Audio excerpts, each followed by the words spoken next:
He is a personal friend of mine who I have not been able to associate with since moving to Las Vegas. However, certainly we both recognize the family ties and the lifelong friendship. In addition to providing the muscle to make sure the Chicago skim flowed, Spilotro set up his own street rackets in Las Vegas. His gang included enforcers like former Metro cop Joe Blasco, who left the police force and joined Spilotro. Enforcer Fat Herbie Blitzstein, reputed labor racketeer Joey Cusimano. They were all loyal to their boss, as evidenced by this rare interview with killer for hire Lawrence Newman, a key cog in Spilotro's machine. Are you acquainted with Mr. Spilotro? Very slightly. Never, our meetings were all chance meetings in a restaurant, in a bar, something like that. Nothing was ever planned like a social meeting or anything. I've never had any discussion with the man about anything criminal.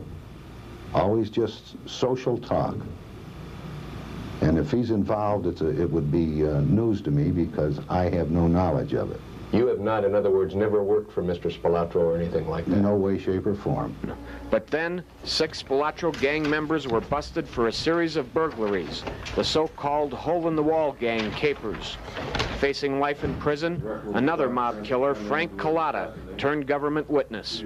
He implicated his boss Spilotro in a host of crimes, including the 1978 murder of Sherwin Listner. Collada said that he had been ordered by Spilotro to kill Listner because Listner had turned informant. Collada described the night of the murder with chilling dispassion. And I shot him almost by the ear or back of the head. What happened when you first shot him? He turned around and looked at me and screamed, "What are you doing?" And I shot him again in the head. Collada was in court yesterday. He is under very heavy protection, as much as you'd find as the President of the United States. What about stories that there's a $200,000 contract, mob contract, on Frank Collada? They're laughing at him. They're laughing at the FBI and the Metropolitan Police in Las Vegas. They've given this guy immunity for everything. 2 murders.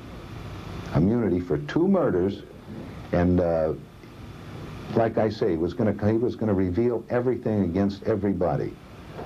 He can't. He doesn't know anything. They bought a pig in the poke. The man is useless to them, other than trying to get me to corroborate what he's got to say. His lies.